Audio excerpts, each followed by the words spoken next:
money, it doesn't change your money patterns. Because if our pattern is that we're uncomfortable holding onto a sum of money, whether it's small or large, we will find ways to get rid of it. I got some back pay of child support and it was $10,000. And that was a humongous amount of money to me at the time. And I still managed to manifest an investment opportunity and get rid of the whole lot within a week. I always make more money when I'm on holidays. I've had like my biggest weeks in business when I've just been dangling my feet in the pool in Bali, and then other times where I'm home and I'm just battling away. What does it take to be a financially empowered woman? And what can financially empowered women do together to change the world?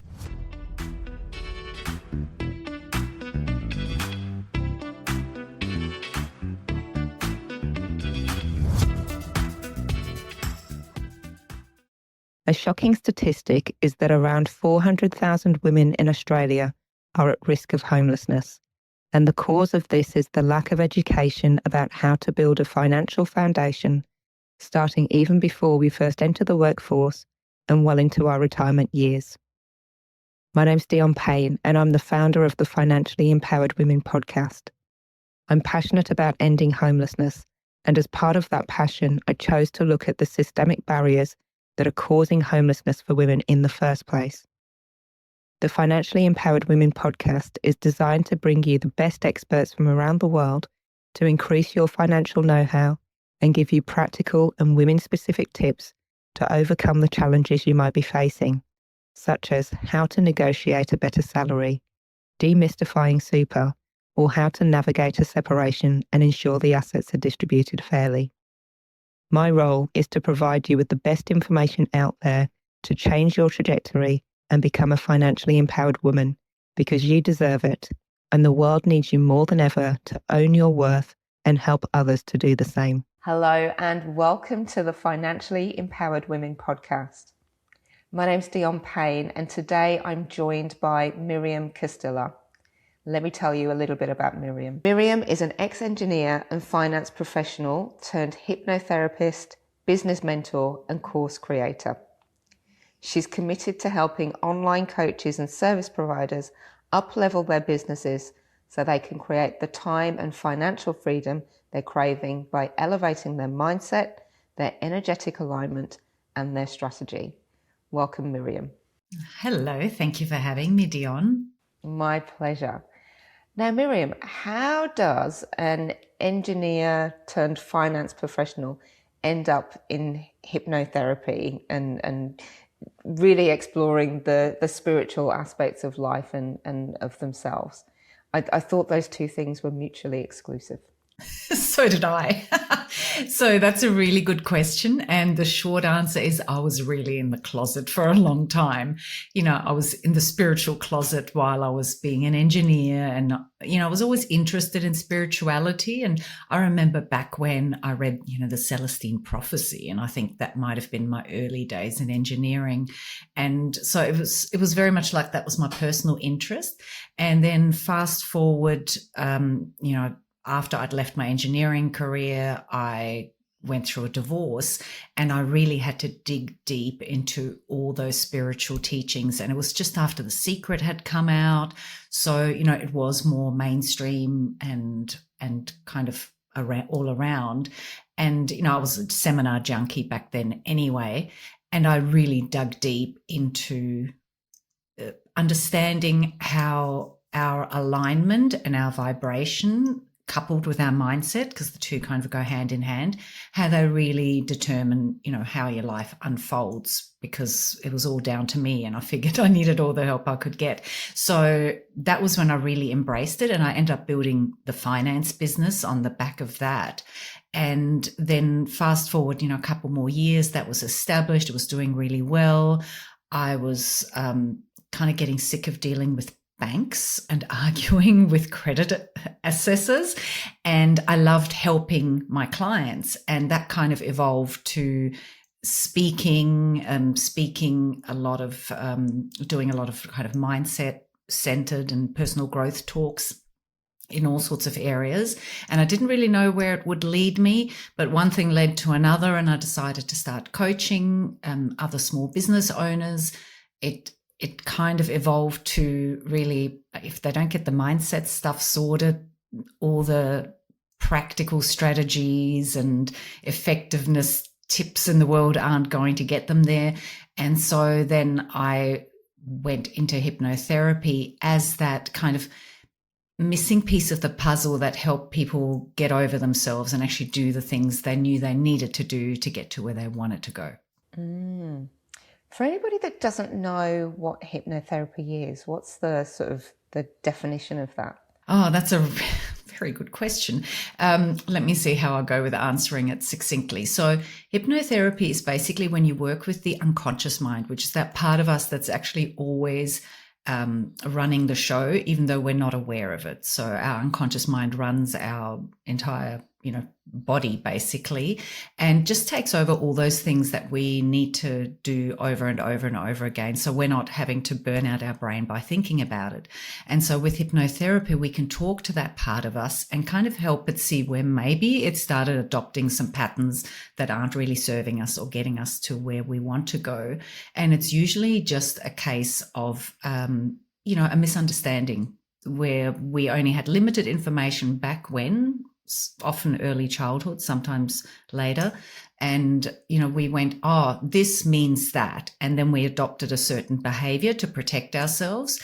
And we just handed it over to our unconscious, and our unconscious just keeps doing that over and over and over again without us realizing or without us being able to break the pattern. And so with hypnotherapy, we can kind of help that part of us see that this is not really serving us anymore. There's a better way. Why don't we just, let go of that very unhelpful pattern and run with something better? As you were talking, a picture kind of popped into my head, and it's a bit like we've got a tape that's, the old cassette tapes, and we're running the tape, and then we're going to get the same results each time. And if we want to stop getting the same results, if we want to change, we've got to change the tape. But it's the way to change the tape is through the unconscious. Yeah, that's a really good analogy. And I often, just as you were saying that, it reminded me, I often talk about it's like, music in a shopping center where you just tune it out and you don't even hear it anymore. Because, a lot of people will go, why do I keep doing this? Like, I know this isn't helping, but here I am again. And it's because it's an unconscious pattern. And the definition of an unconscious pattern is it's an automatic pattern in our nervous system that is running without us being consciously aware of it. So just even starting to notice things, it goes a long way towards shifting these patterns. Just self-awareness is kind of the number one step. And one thing I've heard you say is that more money doesn't sort out your money problems. Tell us a little bit about that, because I think that there's a bit of a sense of, oh, if I could just win the lottery, like my life would be so different. Yeah, absolutely. So more money, it doesn't change your money patterns is the kind of key to that. Because if our pattern is that we're uncomfortable holding onto a sum of money, whether it's small or large, we will find ways to get rid of it. And, I've got some great examples of that in my past as well, where when I went through what I call my broke single mum phase, I was literally struggling to pay the rent. And for a while, my income was less than my rent. And I don't quite know how that all worked, but it all worked out. And then I got some back pay of child support, and it was $10,000. And that was a humongous amount of money to me at the time. And I still managed to manifest an investment opportunity and get rid of the whole lot within a week. So, my money pattern at the time was money comes and whoops, where did it go? And it didn't matter that a larger sum of money came in. I still repeated the pattern. And so, we see that, we all hear the stories of maybe sports stars or people who win cross lotto and they just end up broke and back where they started, because that's still their ingrained unconscious pattern. That is the identity that is sitting at the core of their unconscious personality. And so they always need to get back to serving how they see themselves and what they believe to be true, right? At the unconscious level. As much as at the conscious level, we go, no, no, no, no, no, I don't want that. It still happens. Yeah, yeah.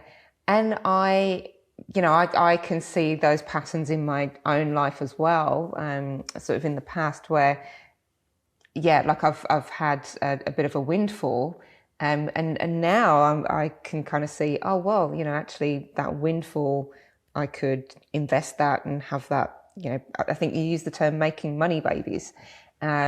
Whereas in the past I've been, like a windfall, like, woohoo, I can go spend and buy new clothes, and then, sort of sitting there just going, but I had this amount of money, I don't have it anymore. Yeah, what happened? What happened? So the key is, like we said before, self-awareness, and like you just suggested, actually going, whoa, stop, what do I actually want to do with this?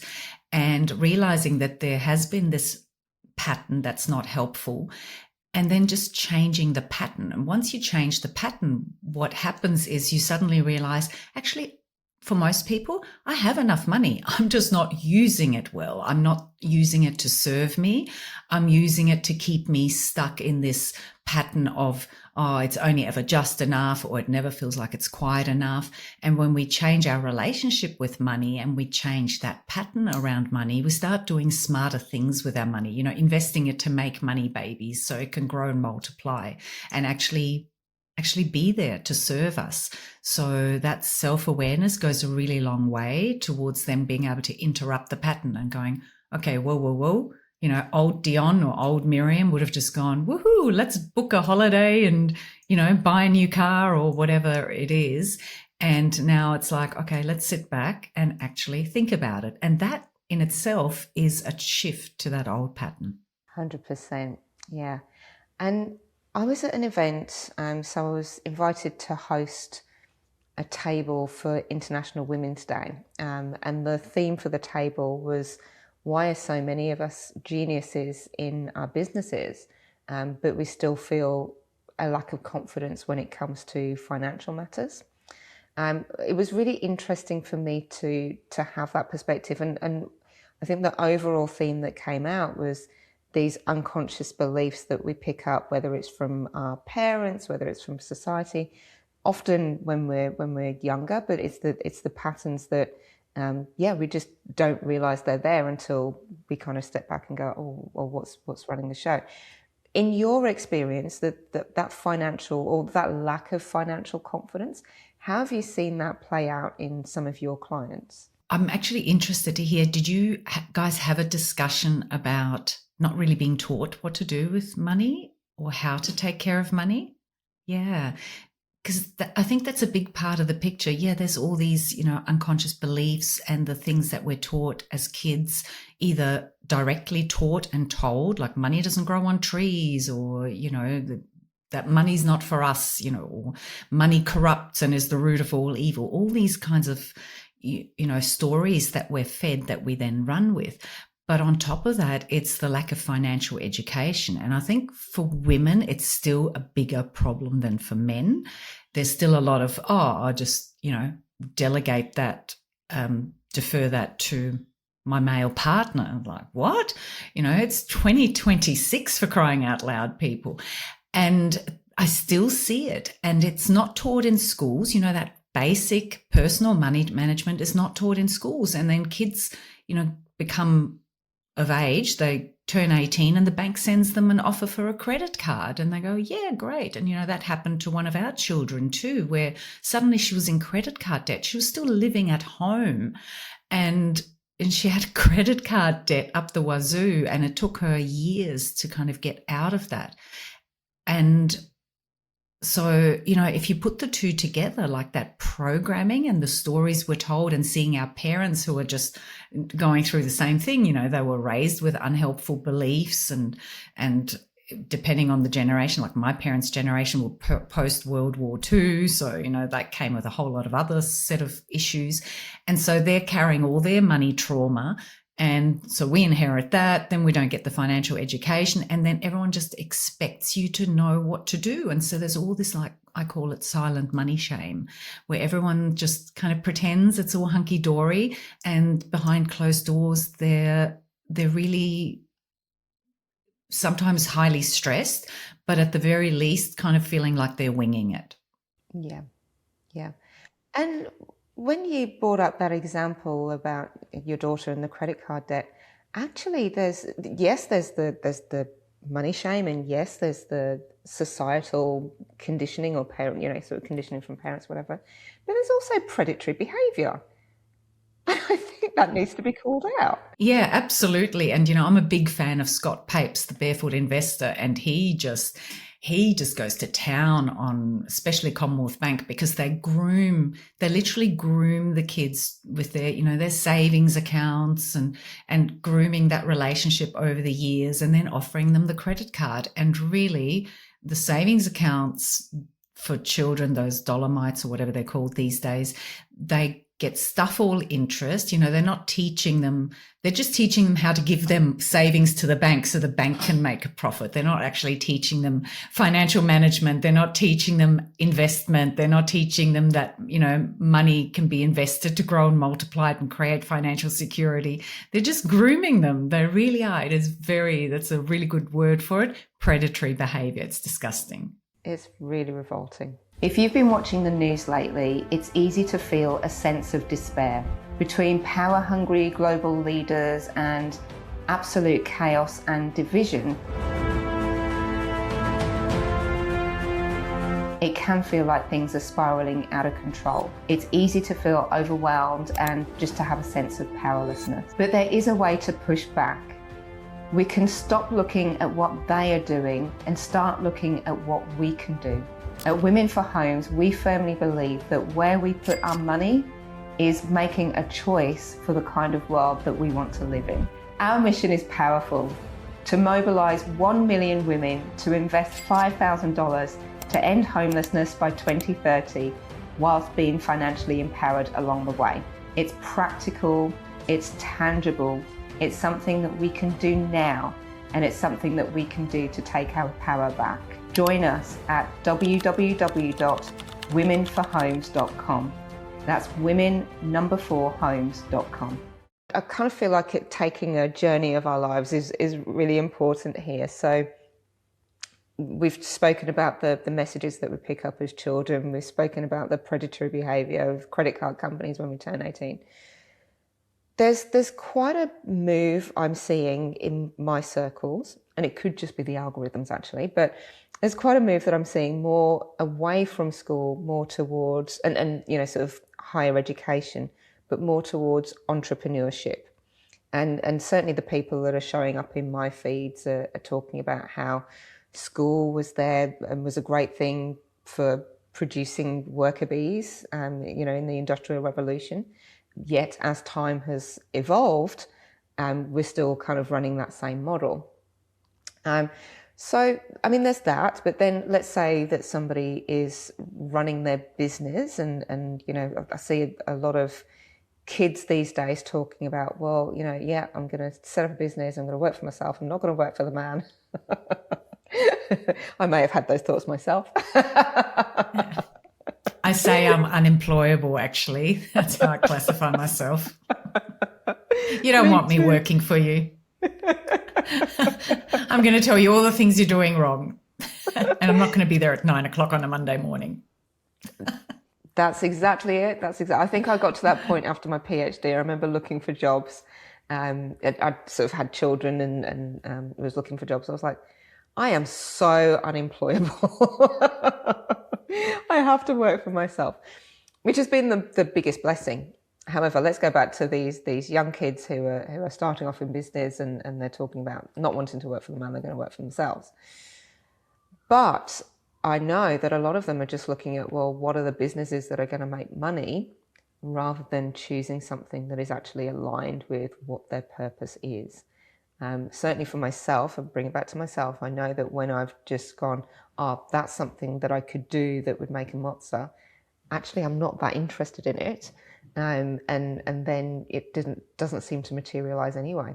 What's going on with that? Yeah, that's a really interesting one. And, I talk a lot about it needs to be in alignment. So when I work with people, we talk about the relationship with money and the shorthand for it is you are the magnet. You are the one who attracts the money in and who then has to manage the money and do whatever you're going to do with it to serve you. But in the middle sits the vehicle that actually generates that income, which is your business. And if that's out of alignment with your core values, then there's going to be like a noise in the signal, I guess, because if you're doing something that actually doesn't resonate at the deepest of levels, particularly, I think for women more so, because they tend to be more in touch with, that I want to do something that really helps me feel like I'm making a difference and something that lights me up. And that's very general. That's a very big generalization because I do know lots of men who operate like that too. However, if you're more in tune with what lights you up, wanting to make a difference, wanting to serve, which, let's face it, as girls, we're still groomed for that. So it's very ingrained to, show up and serve. So if that's out of alignment, then there's going to be noise in the signal. And then that magnetism doesn't really work. It's a little bit off. So that's why you want that alignment, both within yourself, that energetic alignment with that vibration of abundance, if we're going to go totally woo-woo, so that you can actually become the magnet for it. And the more you feel abundant, the more you put out that signal and the more of it shows up for you. And that works on lots of levels. It works on that energetic level, on the unconscious, neuroscience level. It works on the physical level, so many different ways. You can use whatever language works for you, really. But then if you know that the vehicle that you're going to use to bring that money in isn't in alignment with you, then, it's just not going to work. And the same is, it's not just about, this is not a business that truly lights me up or I believe in or expresses who I am. It's also little subtle things like, oh, this is a business that means I'm going to have to show up at a certain time to be there to serve other people, but I've got kids who need me and I want to be able to go to sports day or just drop everything when something comes up. And I don't want to be boxed in. I don't want to be swapping a 40-hour-a-week job for a 20-hour-a-week, showing up on Zoom calls. So it can even be little subtle things like that are out of alignment. And then it's like, well, how come I'm doing all this stuff or with all the marketing strategies, the latest thing I saw on Instagram, and it's still not working? So it's an alignment thing. And alignment is more than just on a personal level between you and, and the spirit, I guess, or your higher expression of yourself. It's also alignment with your business. It's all got to be nice and aligned, just to use the same word again. No, but I get it, because I feel, I look at where I've been over, sort of my career journey, my business journey. And it feels like it's now, like within the last year. Actually, I'll talk about this because we're kind of going into the woo-woo. I don't like that. So last year I was at a retreat. It was probably November 2024. So I was at a retreat, and I was doing work and I was running my business, and I thought, this is good. This is very much aligned with me, and it was. However, I went on this retreat, and you get those cards, and there might be angel cards or little tarot cards or whatever, and I'd pick these up at different times, and it would always talk about stop resisting, or what you resist persists. And I'm like, I don't understand, I'm not resisting anything. Anyway, we had this beautiful, don't know what you're talking about. yeah been there, done that. And then we had this beautiful ceremony on the last day, and it just landed for me. It was like, oh, there's this, like, I was just surrounded by women who were saying things like, love what it is that you do. I wish I could be investing into affordable and sustainable housing as well. And I realized that my fundraising and capital raising up until that point had been really focused on high net worth individuals, on funds management companies, on philanthropic organizations. And yet all of these people around me, which probably didn't meet the minimum investment requirements, were wanting to be part of the solution. And that was where Women for Homes was born. And I talk about this because when you talk about alignment and everything being in alignment, and I'm getting goosebumps, it's like, it makes sense here in my head. I feel it in my heart. And then everybody around me is just showing up and saying, yes, I want to be part of this. It's like I'm not even working. Like it feels like I'm cheating. Yeah. And I think maybe that's some of the resistance, right? Because we all love running those belief systems of you've got to work for it and it's got to be an effort. And, the result has to mirror the amount of work that's gone into it. And it's amazing how many programs we run that we absorb through life. And what you're describing is really that, when you're in alignment and when it lights you up and when you just, you're expressing your love and your passion for what you do and everybody around you wants to be part of it. So then it finally dawned on you that you can allow them in, that, you can find a way to let them be a part of it. And because it's so in alignment for you, they wanted to be a part of it. If it hadn't been in alignment for you, they would have gone, oh yeah, that's nice. Anyway, let me tell you about what I do, right? So alignment works in so many ways. It makes us really magnetic. And the more we're open to allowing it to be easy, the more we'll see all those opportunities and then things, just flow. And it kind of feels like you're cheating. I have little mantras, and one of them is I always make more money when I'm on holidays, because I've had like my biggest weeks in business when I've just been dangling my feet in the pool in Bali or lying on the beach in Greece. And then I kind of go, oh, okay, didn't really do anything for that this week. And then, other times where I'm home and I'm just battling away, fighting my website or something like that. And I'm thinking, God, this was a zero income week. What the hell's going on? So it's really interesting how that energetic alignment, and I talk a lot about aligning with your core values, because that's the deepest kind of expression of what truly lights up your soul. That's where the real power lies. It's such an incredible force, and we make it so much harder than it needs to be. Yeah. And when you said that, I don't know. So today I just keep getting these visuals. I love it. I'm not complaining. But the visual I had was, sort of when you're on holiday, it's like your energy can expand, and it's just like, because you're relaxing, it's like, it's going further and further out. And so it's almost like it's bringing more and more people in. Whereas when you're me, whoever, battling away, like the fucking work, so it's not working. It's like all the energy is here. And so there's no room for anybody to come in.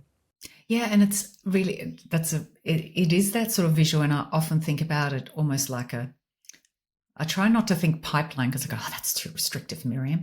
But if you think about it like a pipeline or a hose, like when we're putting effort in, we're pushing energy out, and then it can't flow in, right? Because it's a symbiotic thing. And so when we just sit and we just allow, it can flow back. So it's really important that we do strike that balance, and that we realize we actually need to just allow it to flow to us as well. We can't always be pushing out. And that's just the natural rhythm of how life works. Like there's a season to sow and a season to grow and a season to harvest and all of that. So there's so much wisdom in all of these old sayings. And when we come through school and university and then maybe corporate jobs, we're trained to just produce, push. And it's always output. And then when we change that up, we really need to retrain ourselves to go with a more natural rhythm, and to show ourselves that it's okay, and not just it's okay, but it's necessary to slow down and actually just be open so that it can flow in. And do you think that's why, like, all of that kind of efforting is why mindset stuff for the sake of just doing mindset work doesn't actually work? Yeah, see, mindset work can become a little bit of a crutch isn't the right word, but it's almost like another type of work you're doing. Oh, I have to work harder at my mindset to get past these money blocks. So I've got to do more stuff. And it's like, just I won't swear on your podcast, Dion, but just slow them down. And it does it, like those, and I've been through my seminar junkie phase where, again, you're just trying harder. And that in itself kind of demonstrates a belief of, I've got to work hard, I've got to try harder, I'm broken, I'm not good enough yet, I still need to fix so many things before everything can work the way I want it to. But what if you're perfect as you are, you've already done enough, and all the opportunities are there, and all you need to do is chill the hell out a little bit. That's beautiful. Now, old me would have just gone, but that doesn't make sense. Like, but if nothing's working, like I need to work harder to make it work. Well, what's not working? You're working, you're doing things, you're putting lots of effort out. And when we say it's not working, it's usually that receiving part we're referencing, right? It's not working, meaning I'm doing all this stuff, I'm pushing out, I'm putting all this effort in, and it's not working. Well, no, you're working your ass off, actually. And somewhere in there, you need to make space for receiving, actually believe that it's coming. So otherwise, all you're doing is reinforcing the belief that it's not working, haven't done enough, I have to work harder, I have to try harder. No matter how hard I work, I can't make this happen. The money won't come. What else do I have to do? It's just digging yourself in deeper and deeper, isn't it? Because we all see the people who work, like Richard Branson has the same hours in the week as we do. His output is off the charts. Yeah. And so is his influx.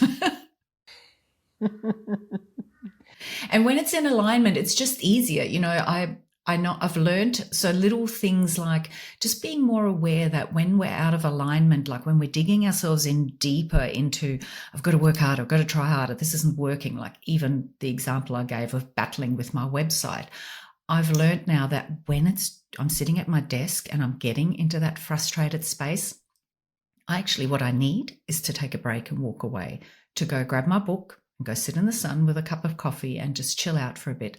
And you know what? All those tech gremlins resolve themselves because often they're actually just a reflection of me. That makes me laugh.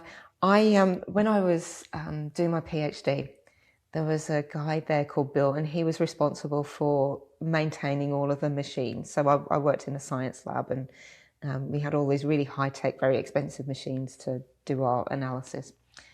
And he would say things like, you've got to talk nicely to the machines, because if you don't talk nicely to the machines, then they're just going to turn on you. And not from a Terminator perspective, but just from they're not going to work. And I was like, no, this guy's, I'd only just arrived in the Byron Shire. Oh, okay. Where even the tech guys have ponytails.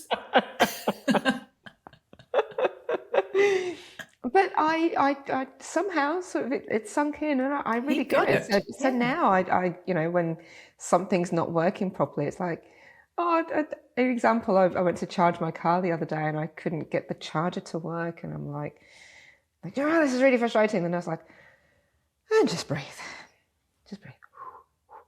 and then eventually it resolved itself. And that's probably a reflection of me just going, okay, well, rather than hunching up my shoulders and going to battle with the charger, how about I just relax and read and sort of go a bit slower and understand what needs to happen, and then it resolves itself.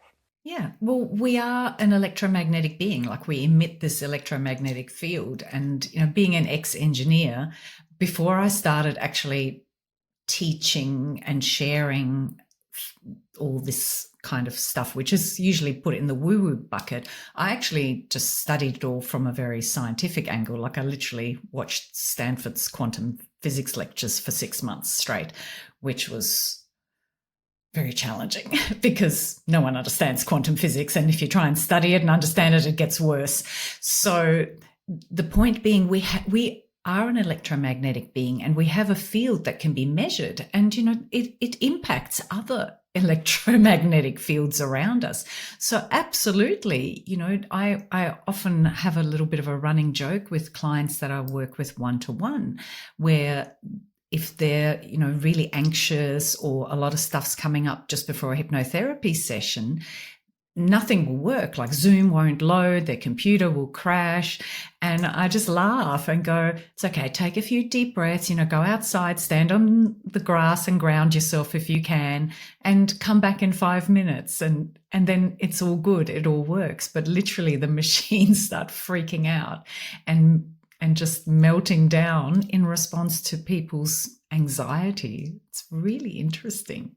I'd love to measure it. I want to get electrodes out and actually capture all of that. So now coming back full circle, and in terms of somebody that's listening to this podcast and going, okay, yeah, this is all very interesting, but show me the money. Exactly. What would be your parting comment to them?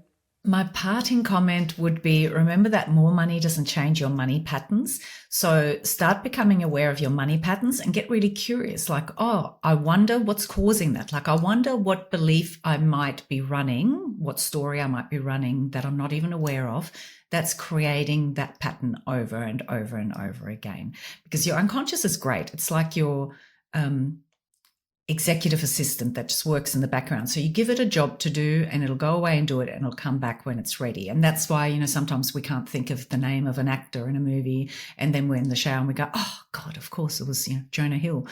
We were talking about Jonah Hill last night because we're doing the weekly 50 quiz. So sorry for the spoilers if someone hasn't done it yet.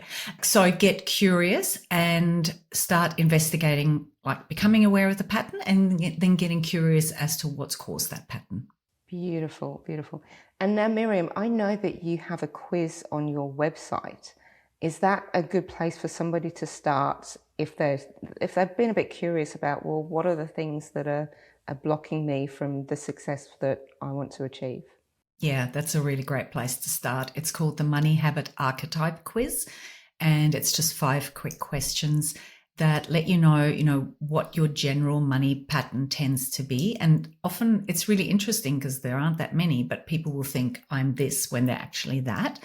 And if you want to take that quiz, it'll let you know what your money habit archetype is, that pattern that tends to repeat itself.